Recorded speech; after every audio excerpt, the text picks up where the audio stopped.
राधे राधे, जय श्री कृष्णा। कैसे हैं आप सब? आप सभी भक्तों का मेरे लड्डू गोपाल चैनल में बहुत बहुत स्वागत है। तो आज की वीडियो अजा एकादशी व्रत कथा की होने वाली है। तो हाथ में पुष्प और तिली ले लें कथा पढ़ने से पहले। तो कथा इस प्रकार है। समक्ष पापों और कष्टों को नष्ट करके हर प्रकार की सुख समृद्धि प्रदान करती है ये एकादशी। भाद्रपद मास के कृष्ण पक्ष की अजा एकादशी का व्रत जरूर करना चाहिए।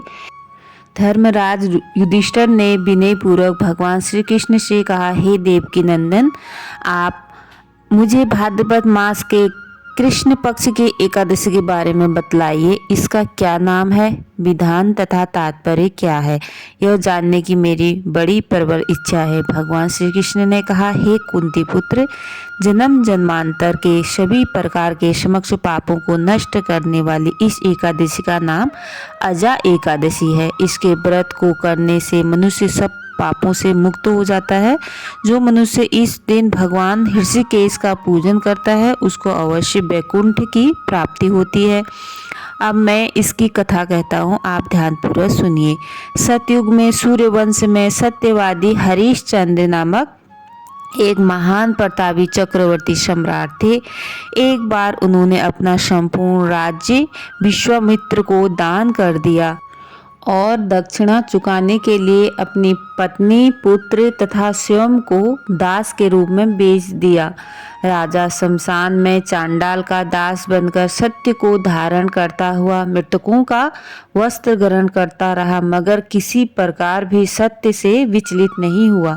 कई बार राजा चिंता के समुद्र में डूबकर अपने मन में विचारने लगता कि मैं कहाँ जाऊँ, क्या करूँ, किससे मेरा उद्धार हो। इस प्रकार राजा को कई वर्ष बीत गए। एक दिन राजा इसी चिंता में बैठा हुआ था कि गौतम ऋषि आ गए। राजा ने उनको प्रणाम किया और अपनी दुख भरी गाथा सुनाई। राजा की बातें सुनकर गौतम ऋषि ने कहा, हे राजन, आज से 7 दिन बाद भाद्रपद मास की कृष्ण पक्ष की अजा नाम की एकादशी आएगी। तुम विधि पूर्वक उसका व्रत करो। इस व्रत के पुण्य के प्रभाव से तुम्हारे समक्ष पाप नष्ट हो जाएंगे। राजा ने गौतम ऋषि के कहे अनुसार एकादशी आने पर विधि पूर्वक व्रत व जागरण किया। उस व्रत के प्रभाव से राजा के समक्ष पाप नष्ट हो गए। आकाश में बाजे बजने लगे, पुष्प की वर्षा होने लगी। ब्रह्मा, विष्णु, शिव तथा इंद्रादि देवता भी उनके सामने आकर उपस्थित हो गए। उसने अपने मृतक पुत्र को जीवित और अपनी स्त्री को वस्त्र तथा आभूषण से युक्त देखा। उस व्रत के प्रभाव से राजा हरिश्चंद्र को पुनः राज्य मिला और अंत में सपरिवार स्वर्ग को गए। अंत में भगवान कृष्ण ने कहा, हे युधिष्ठिर, यह सब अजा एकादशी के प्रभाव से ही हुआ था। जो मनुष्य विधि पूर्वक इस व्रत को करते हुए रात्रि जागरण करते हैं उनके समक्ष पाप नष्ट हो जाते हैं। अंत समय में स्वर्ग लोक की प्राप्ति होती है। इस एकादशी की कथा के श्रवण मात्र से अश्वमेध यज्ञ का फल मिलता है। तो राधे राधे दोस्तों, यही थी छोटी सी वीडियो। अगर वीडियो पसंद आती तो लाइक करना, शेयर करना, कमेंट करना और मेरे चैनल को सब्सक्राइब करना।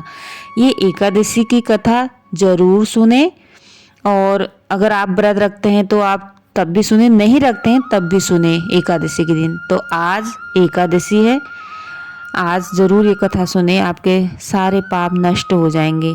तो यही थी छोटी सी video. Radhe Radhe, thank you.